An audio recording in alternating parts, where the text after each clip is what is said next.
Hello दोस्तों, स्वागत है आपका मेरे चैनल इन्फोलिस पर।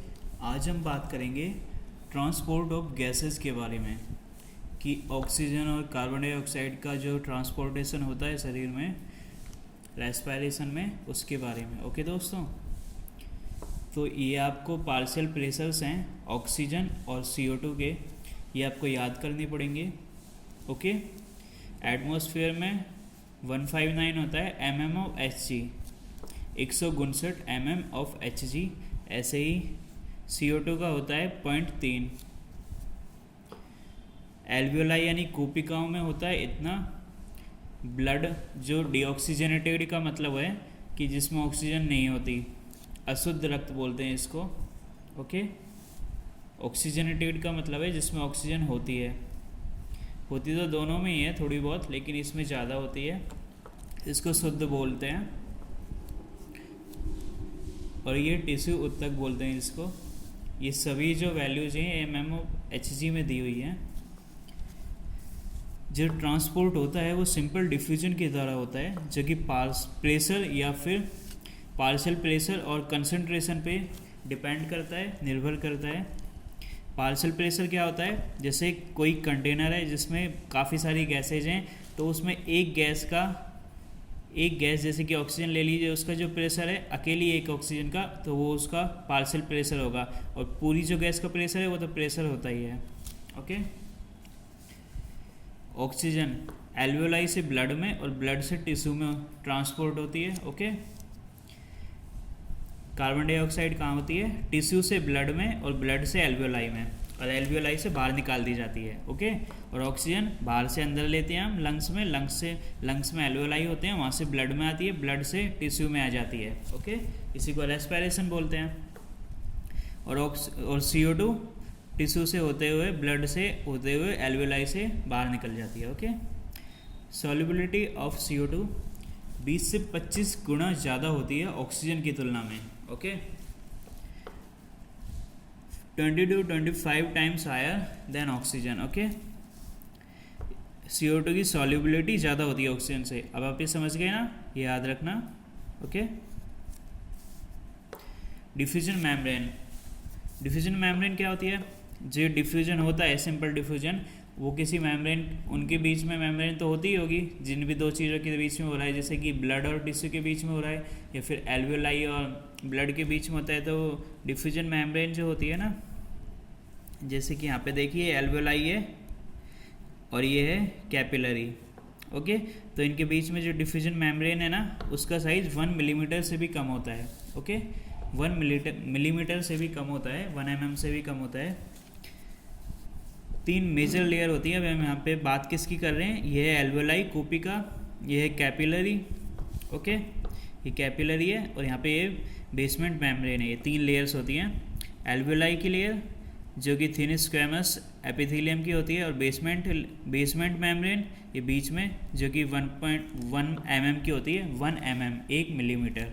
ओके, और ये कैपिलरी की एंडोथीलियम, ये अंदर वाली ना, इधर वाली से तो हो नहीं रहा, ये इसकी बाहर वाली यानी एपिथेलियम, बेसमेंट मेम्ब्रेन, और कैपिलरी के अंदर वाली यानी ये एंडोथीलियम। ओके, तो ये है मेम्ब्रेन्स हैं, ये लेयर्स हैं, ये बेसमेंट मेम्ब्रेन है। ओके, ये 1 सेल्ड थिक होती है, जो एल्वियोलाई की एपिथेलियम होती है 1 सेल्ड थिक होती है। एक ही सेल होती है यहाँ पे थिकनेस के लिए, मतलब एक सेल की लेयर होती है, ये सब एक सेल की एक लेयर बनी हुई है। अभी हम देखते हैं transport of gases. Okay, transport of gases में कौन कौन सी गैसेज होंगी, एक तो ऑक्सीजन, एक CO2। ओके, ये मेन गैसेज होती हैं। तो ये जो O2 है वो 97% यानी 97% तो RBC के थ्रू, यानी ब्लड में RBC होती है, और 3% ब्लड में जो प्लाज्मा होता है उसमें डिजॉल्व होकर, 3% तो प्लाज्मा में डिजॉल्व होकर ट्रांसपोर्ट होती है, और 97% होती है RBC के थ्रू। मीडियम ब्लड ही होता है ट्रांसपोर्ट के लिए, जो मीडियम होता है वो होता है ब्लड। तो 97% RBC के थ्रू और 3% प्लाज्मा से। ओके, 3% प्लाज्मा के थ्रू डिजॉल्व होकर। अब CO2 की बात करें तो वो 20 to 25% होती है RBC के द्वारा, ओके, और 70% होती है बाइकार्बोनेट के द्वारा, बाइकार्बोनेट्स के थ्रू, एंड 7% प्लाज्मा में डिजॉल्व होकर। तो प्लाज्मा में कौन ज़्यादा डिजॉल्व हो रहा है? CO2। देख रहे हो ना आप, सॉल्युबिलिटी ज़्यादा होती है CO2 की, 70% होती है बाइकार्बोनेट्स के थ्रू, और 20 to 25%, 20 से 25% RBC से, ओके। मीडियम ब्लडी होता है, बिना ब्लड के तो ट्रांसपोर्ट होगा ही नहीं ना।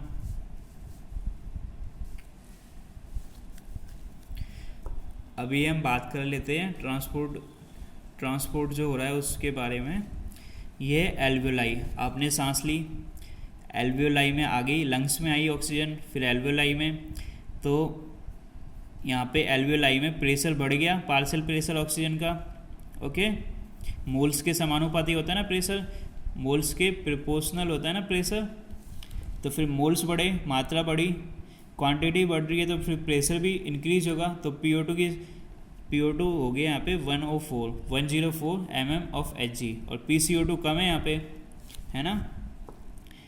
लेकिन ये जो पल्मोनरी आर्टरी जो आ रही है, पल्मोनरी धमनी, फुफ्फुस धमनी जो आ रही है यहाँ पे, इसमें तो CO2 ज़्यादा है और O2 कम। कैसे? इसमें PCO2 है 45% और PO2 है 40%। मैंने आपको बोला था ये सब, ये आपको प्रेशर्स याद करने पड़ेंगे जो यहाँ पे आपको दिखाए थे। ये सभी प्रेशर आपको NCERT में दिए हुए हैं, ये सभी आपको याद करने पड़ेंगे, तभी आप आगे समझ पाओगे अच्छे से।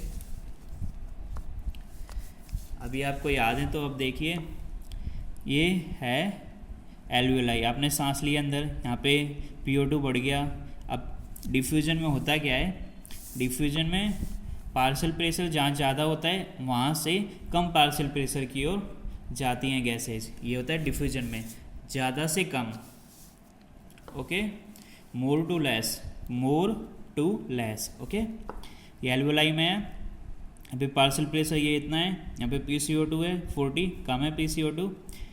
अब यहाँ पे देखिए आप, पल्मोनरी वेन में पहले कितना था? 40 था ना PO2, और PCO2 था 45। यहाँ पे अब ये एक्सचेंज हुआ गैस का, CO2 तो चली गई एल्वियोलाई में, आर्टरी से CO2 चली गई एल्वियोलाई में, और एल्वियोलाई से ऑक्सीजन आ गई यहाँ पे ब्लड में, है ना। तो फिर ऑक्सीजन जब आ गई तो ऑक्सीजन का प्रेशर बढ़ जाएगा, पहले कितना था? 40, अभी हो गया है 95। पहले PCO2 का पार्शियल प्रेशर कितना था? 45, अब कितना हो गया? 40। मात्रा बढ़ेगी, क्वांटिटी बढ़ेगी, तो फिर प्रेशर भी इंक्रीज होगा, मोल्स के प्रोपोर्शनल होता है, PV बराबर NRT, है ना।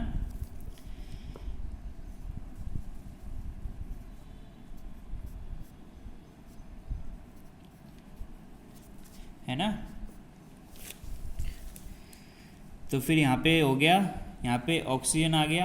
अब हमारे पास फिर ये हार्ट का जो क्या है, ये है लेफ्ट वाला आर्ट्रियोल, यानी लेफ्ट वाला आलिंद, ओके। यहाँ पे चली गई ये पल्मोनरी वेन, बोलते हैं ना कि ऑक्सीजन लेके आती है पल्मोनरी वेन, तो ये आ गई। अब यहाँ से बाइकस्पिड वॉल्व से यहाँ पे जाएगा ब्लड, फिर यहाँ से ऑर्टा के द्वारा जाएगा बॉडी में, और यहाँ पे क्या है? ये टिश्यू, बॉडी का कोई भी रैंडम टिश्यू ले लीजिए आप। वहाँ पे क्या होगा कि CO2 तो जाएगी ब्लड में, और O2 आएगी ब्लड से टिश्यू में। टिश्यू से CO2 जा रही है ब्लड में, और ब्लड से O2 में, और ब्लड में जो O2 है वो आ रहा है टिश्यू में। यही तो करना था हमें, पर्पस तो यही था हमारा। इसको हम बोलते हैं इंटरनल रेस्पायरेशन, और जो यहाँ पे हो रहा था उसको बोलते थे एक्सटर्नल रेस्पायरेशन, ओके। यहाँ पे था अभी ऑक्सीजन तो आ गई है ना, तो फिर इसका प्रेशर कम होगा क्योंकि मात्रा कम हो गई है, क्योंकि ऑक्सीजन तो यहाँ से टिश्यू में आ चुकी है। अभी देखिए, ये था महाधमनी ऑर्टा, ओके, जो कि कहाँ से आ रहा था? लेफ्ट वेंट्रिकल से, ओके। आ गया, टिश्यू को दे दिया उसने ऑक्सीजन, और टिश्यू से CO2 लेके चला गया आगे। अभी ये क्या हो गया? रक्त जो ब्लड जो है वो अशुद्ध हो गया, इम्प्योर हो गया, है ना, प्योर नहीं रहा, उसमें ऑक्सीजन की वैल्यू कम हो गई है, ऑक्सीजन का वॉल्यूम ऑक्सीजन की क्वांटिटी कम हो गई, ऑक्सीजन की quantity, okay. Inferior vena cava है, इसमें PO2 कम हो गया दोबारा से, देखिए, और PCO2 ज़्यादा हो गया, क्यों? क्योंकि इसमें CO2 ज़्यादा है। अब CO2 ज़्यादा हो गया, इसको निकालना पड़ेगा, तो यहाँ से बोलते हैं ना अशुद्ध रक्त लेके आती है, इन्फीरियर वेना केवा ब्लड लेके आई है, और यहाँ से ये जाता है फिर लंग्स में, फिर वही वाली प्रोसेस दोबारा होने लगती है, CO2 को बाहर निकाल देते हैं और ऑक्सीजन को अंदर ले लेते हैं, ओके। अब एक्सटर्नल रेस्पिरेशन का मतलब और इंटरनल रेस्पिरेशन का मतलब देख लेते हैं। लंग एल्वोलाई से ब्लड यहाँ पे ओके, तो यहाँ पे PO2 ज़्यादा है, 104 है, और ब्लड में PO2 कम है, तो फिर यहाँ से इधर ही जाएगा, क्योंकि मैंने आपको बताया था ज़्यादा से कम जाता है, जहाँ पार्शियल प्रेशर ज़्यादा है उधर से कम पार्शियल प्रेशर की ओर, और PCO2 उल्टा है, वो ब्लड से लंग एल्वोलाई में जाएगा और वहाँ से बाहर। अब इंटरनल रेस्पिरेशन को देखते हैं। ब्लड में PO2 ज़्यादा है और टिश्यू में कम है, यहाँ पे ये हो रहा है ना, यहाँ पे ये वाला टिश्यू में तो पहुँचाना था हमको, है ना। अब यहाँ से लेके आ गया था ये, तो फिर ब्लड में ज़्यादा हो गया था, यहाँ से लेके आ गया, यहाँ से पहले तो कम था ब्लड में, लेकिन इसने जब इसको दे दिया यहाँ पे तो अभी ज़्यादा हो गया ना, अभी 95 हो गया, ओके। तो अभी 95 हो गया, तो अभी आप टिश्यू को दे दोगे ऑक्सीजन, तो उसमें कम था, क्यों जाएगा उसमें? क्योंकि पार्शियल प्रेशर जिधर ज़्यादा होता है वहाँ से कम की ओर ही जाता है, तो फिर अभी यहाँ पे ज़्यादा हो जाएगा, ओके। अभी टिश्यू में ज़्यादा हो जाएगा, और यहाँ से जब यहाँ पे आ गया तो फिर वेना केवा में कम रह जाएगा, ओके, क्योंकि वो तो आ गया ना टिश्यू में। अब PCO2 ब्लड में कम है और टिश्यू में ज़्यादा है, क्योंकि यहाँ पे अपन रेस्पिरेशन कर रहे हैं ना, तो फिर ब्लड से, और ब्लड में तो कम है PCO2 और टिश्यू में ज़्यादा है, तो फिर टिश्यू से ब्लड में जाएगी, ओके। टिश्यू से ब्लड में गई, और देखो टिश्यू से ब्लड में चली गई, ब्लड से यहाँ पे आ गई राइट आर्ट्रियोल में, यहाँ से फिर नीचे ट्राइकस्पिड वाल्व के द्वारा नीचे, यहाँ से फिर लंग्स के पास, लंग्स से बाहर, ओके। ये CO2 निकल गई, O2 कैसे आई?